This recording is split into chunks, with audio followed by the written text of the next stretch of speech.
Welcome to the Cruise TV, the show where we focus on the people and the stories behind some of the most amazing rides on the road. I'm your host, Stephanie Lastoria, and we're coming to you from Haggerty Garage and Social in Burlington, Ontario. On this episode, we're going to be looking at classic vehicles, a 1948 Chevrolet 5-window pickup, a 1959 Ford Fairlane 500 Galaxy, and a 1991 Suzuki Samurai Custom.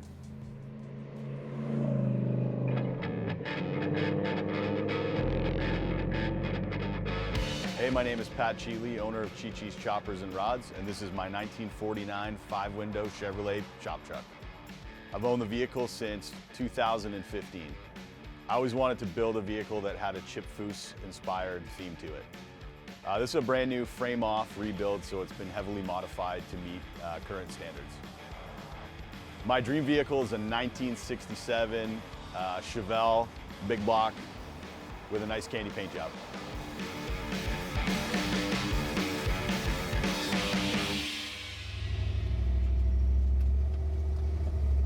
So when I first got this truck, I responded to an ad on Kijiji for a 1949 cab that was located up in Fergus, Ontario. And I always thought that I'd really like to build a truck. I looked at the price of buying these trucks at the time and decided that I couldn't afford to buy one already built. So I started my hunt for parts and pieces to put my dream truck together.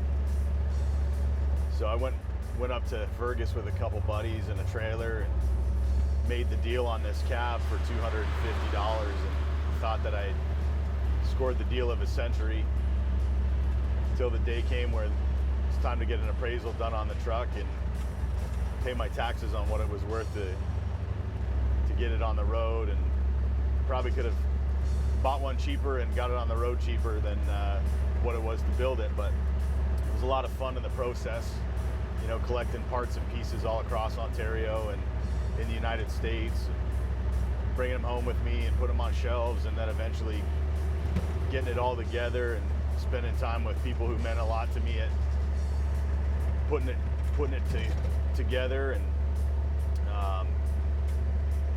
put this truck on an S10 frame. So it's all powder coated, lowered on Beltec suspension in the front. Got a parallel 4-link in the back. Disc brakes all the way around, slotted rotors, Corvette calipers. Everything's all stainless steel brake lines, fuel lines underneath. Then the drive line's a 355 small block Chev with a 700 R4 4-speed automatic overdrive transmission, and then a Posi-Track rear end. Inside, the interior was done by my good friend Brent Woods. Full custom panels with a tuck and roll theme to it. All of the interior has been redone. New gauges, retro sounds, Bluetooth radio, stereo system. Oh yeah. The paint was done in-house. It's a Subaru WR Blue, so it's got a nice pearl metal fleck to it when the sun hits it. All of the steel work was done in-house. When I purchased this cab, I was actually surprised at what I was buying for $250. Everything from the belt line down was fairly rotten, but with modern technology and the availability of new panels, was able to bring the cab back to life. Put new doors on it, new floor, new cab corners, new rockers, everything that was available from Golden Leaf Automotive at the time. Custom running boards, custom box from Pros Picks in Arthur, Ontario. It's actually the same guy that I bought the cab from. Built the motor with my dad, who's a GM performance mechanic by trade. So got to spend a lot of quality time with him in the shop. bench racing and building.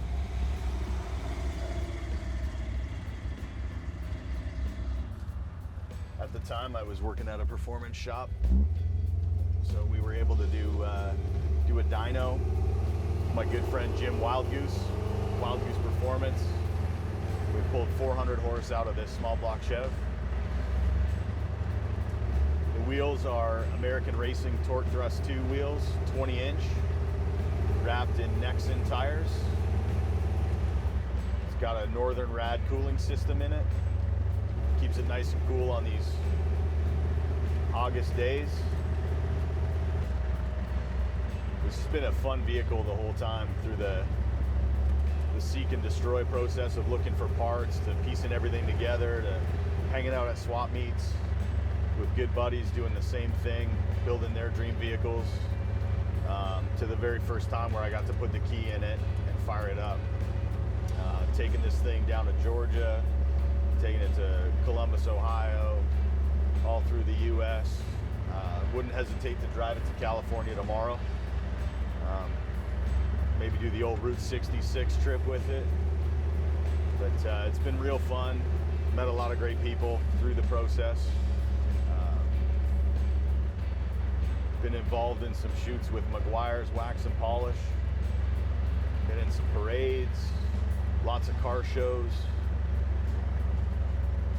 Done a couple burnouts here and there. Would like to take it down the track one day, see what it can do, but for now we'll just keep cruising country roads and having fun.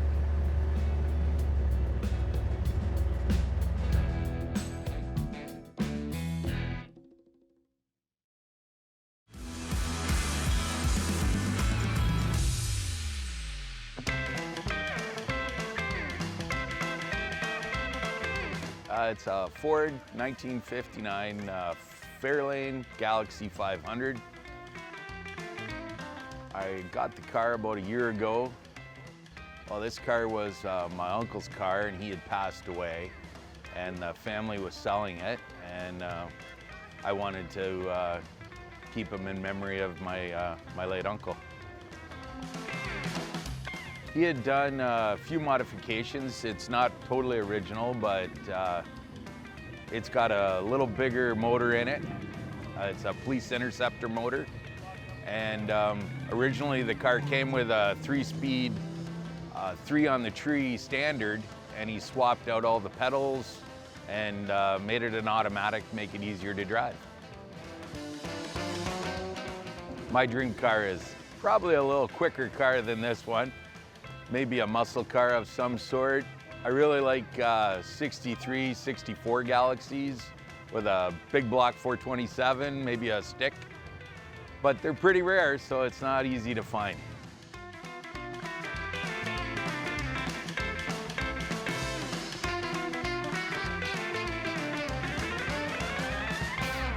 Well, we got this car about a year ago, and we saw it several times.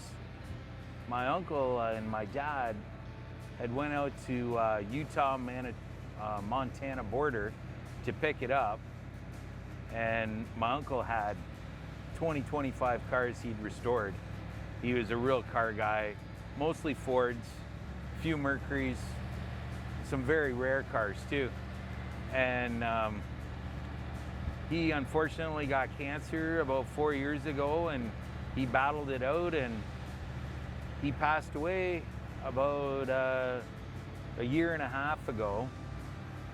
And before he had passed away, he had 3 kids, so he gave all the kids an option at, grab whatever car you want. You guys have a choice. I'm gonna be getting rid of all the cars out of the fleet. So they all picked one of their cars, and I was visiting him one day, and he was sick already, but he sat out, yapped with me, and we had a good laugh, and it was a really nice visit. And he was so proud of this car. He'd done so much work to it. He said that you really got to come see how good the doors fit. He goes, you won't get a car that is brand new that fit as good as these. And he had done the work himself. So you know it was like, he's very proud of it. And we went out to the garage and closed the doors and opened them and checked them out. And he's like, what do you think? I said, that's a pretty nice car. And Deb came out with me too, and we looked at it, my wife. So when we left, he had told me, he goes, I said, what do you think this car is worth, Huey? And he said, it's a $50,000 car. And we left. Debbie goes, I'd really like to have that car. I said, geez, that's a lot of money, hon. So we talked about it for a while, and then all of a sudden I saw a car, one of his cars up for sale, and I talked to my cousin's husband, Sean, and he said, yeah, that car is, that's going up for sale soon. That'd be a good car for you. And I said, oh, it's probably too much for me. And he goes, oh, we'd make you a deal, like your family. So we ended up making the deal. He didn't have to sell me on the car. I knew what kind of car I was getting into, and it was gorgeous. And the story behind this car, it had come from Miami. Originally, the guy had taken delivery down in Miami, Florida, and the color, it just looks like a Miami color, you know?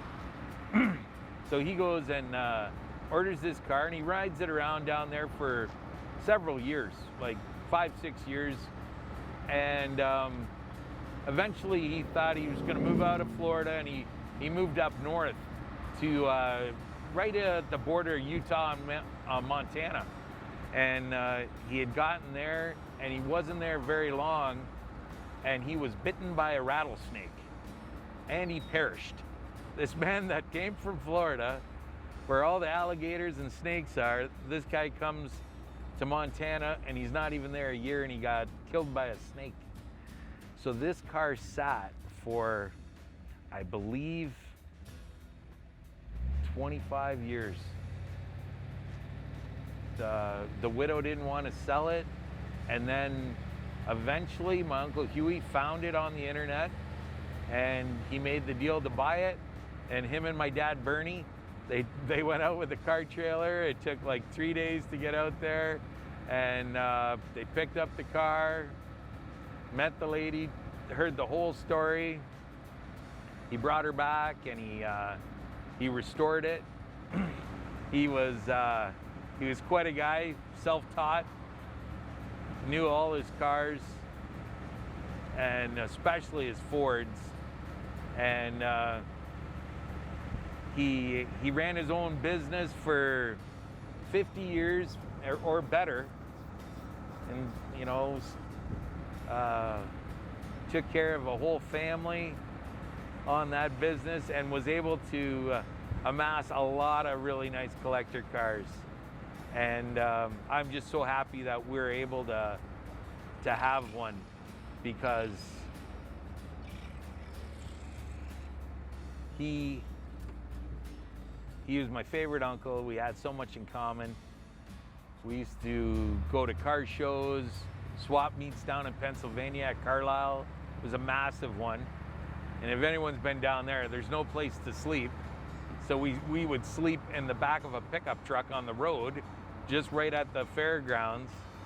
And we had some fun.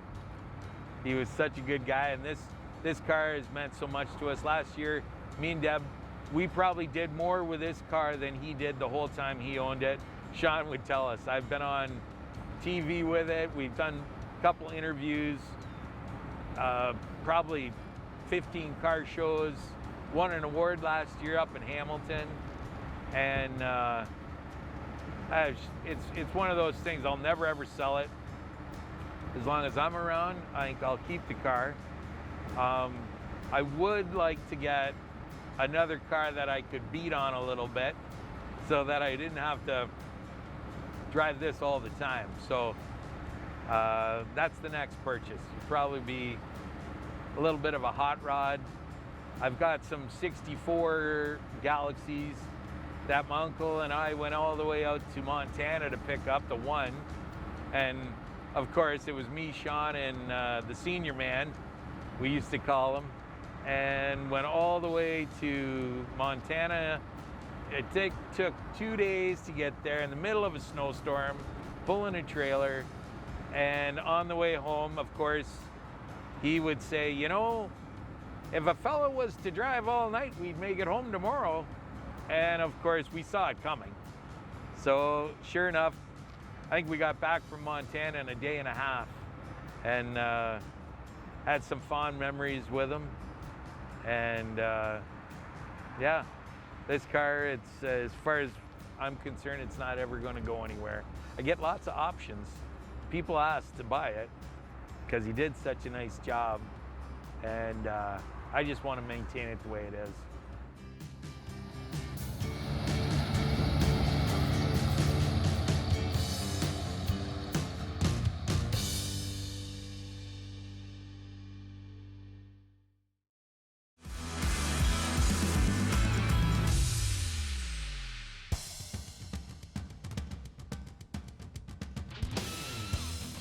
This is a 1991 Suzuki Samurai.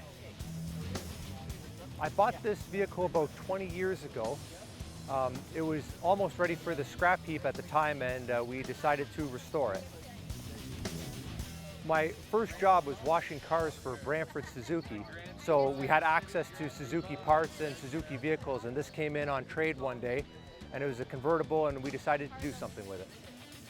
There isn't a nut and bolt on this vehicle that hasn't been modified or changed in some sort of way. It would be almost too much to list. I like driving this vehicle. It turns heads, and it's very cool that you can take it anywhere, but I also like speed. I don't know about a specific model, but some sort of Italian sports car would look real nice sitting beside it.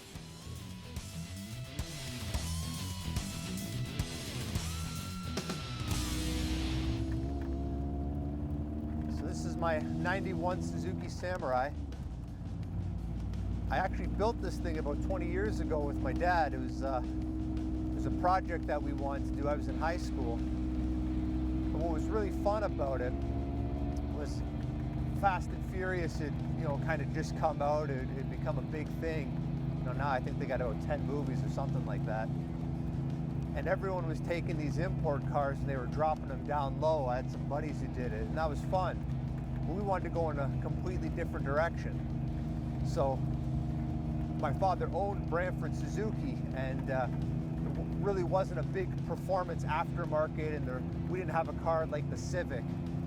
So what was really iconic for Suzuki were the 4x4s.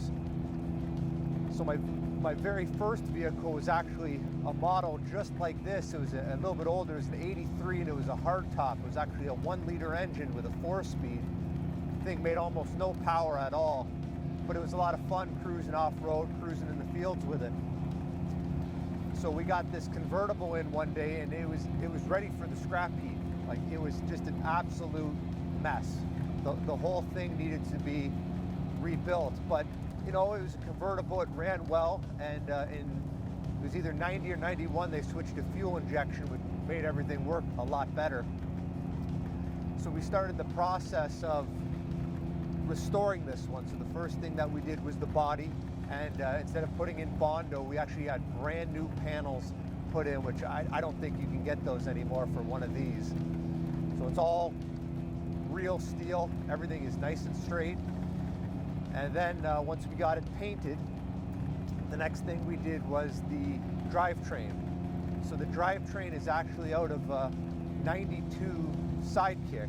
It went from a 1.3 8-valve to a 1.6 16-valve.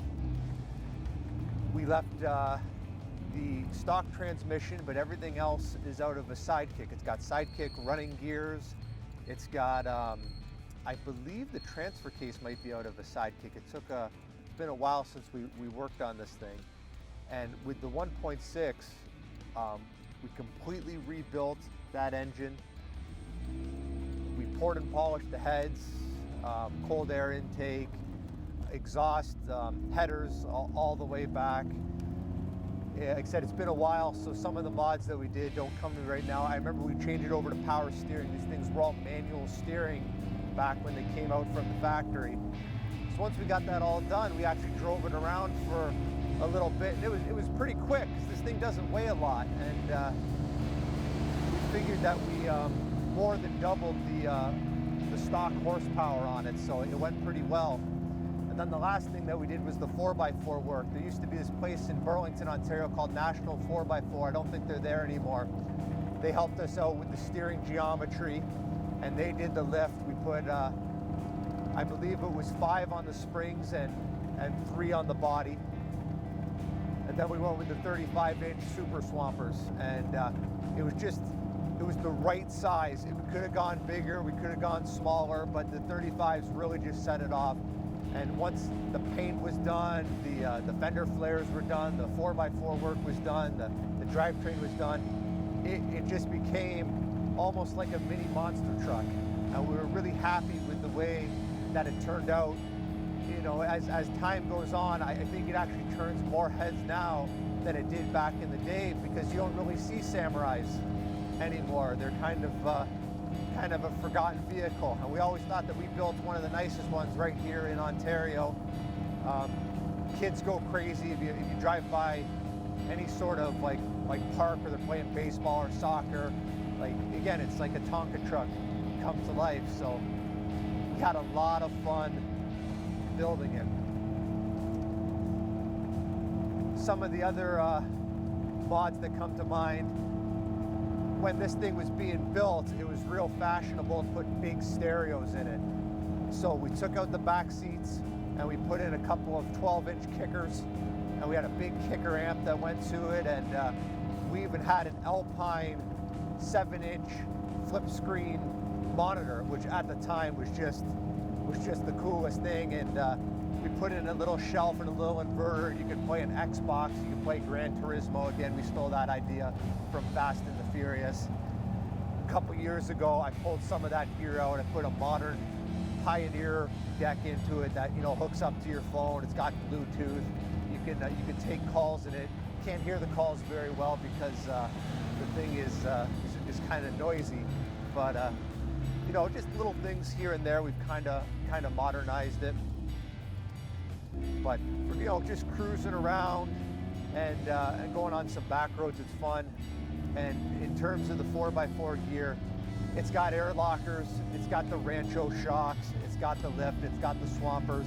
If you want to put this thing into a mud bog, I mean, it will absolutely tear through everything. It is very light. It almost wants to float on the mud. And it's something we kind of take to the odd Cars and Coffee now, and I cruise it more on the road than anything. Once the paint got done, it got a little too pretty. But if you want to take her off-road, it is an extremely capable rig. Like I said, National 4x4, they helped us out with that, and they really did a nice job. But, you know, we're proud of it. There's a lot of nice cars out there. You can just go out and you can just buy stuff right off the factory floor that is just awesome. But this is a one of one. This is something that we built, and you know, we couldn't be more proud of it. I have a son now, and hopefully one day I get to pass it towards him. I don't think I'll ever sell it. You know, I don't know if I could ever get my money out of it anyways, but it's more about the memories and the time, and you know, it's just absolutely a fantastic vehicle. Like I said, it's just one of one, and you know, I hope you guys get to enjoy the footage of this going down the road, and I hope everyone is, all those car enthusiasts out there, have a good time with whatever they're driving. All right, guys, so that's our episode. Thank you so much for watching. If you would like to be featured in future episodes, please reach out to us on our Instagram. Again, I'm your host, Stephanie Lastoria, and we will catch you cruising on the open road.